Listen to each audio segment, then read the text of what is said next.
বার্তা দিলেন? দেখুন, বেশ কয়েকটি স্পেসিফিক কোশ্চেন আছে।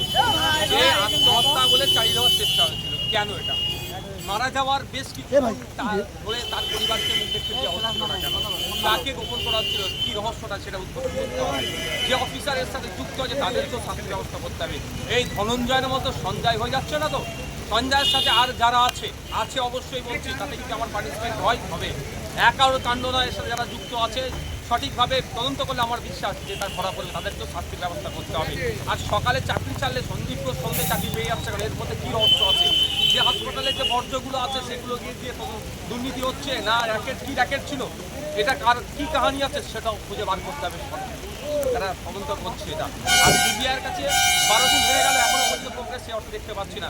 প্রয়োজনে সিবিআই যদি মনে করে এই ধরনের চোর পুলিশ খেলা খেলবে, তাহলে কিন্তু সিবিআই সিজিও কমপ্লেক্স আমাদেরকে অভিযান করতে হবে, ঘেরাও করতে হবে। সঞ্জয় রায়ের বাড়িতে আর একটা কথা হচ্ছে যে মুখ্যমন্ত্রী যে 10 লাখ 5 লাখ 2 লাখের যে রেট বেঁধে দিচ্ছেন, এটা বাধা বন্ধ করা হোক।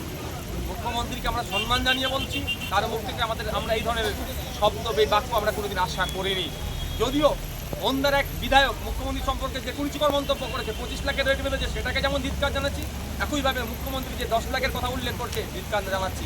আমরা খুব শোকাগ্রস্ত, আমাদেরকে টাকা দিয়ে উনি ভুলাতে চাইছেন।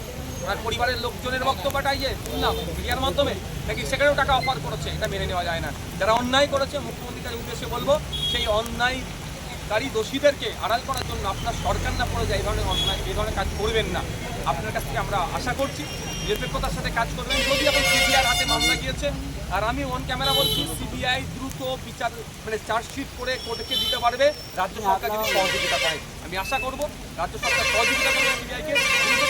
সঞ্জয় রায়ের বাড়িতে সিবিআই গেছিলেন, 1 ঘন্টা 15 মিনিট ঢুকলেন। ব্যাপারটা কি? এখানে তো অনেক কিছু হচ্ছে, অনেক সন্দেহ হচ্ছে, যেটা হচ্ছে কি সিবিআই কাদের কথা শুনে চলছে সেও প্রশ্ন থেকে যাচ্ছে।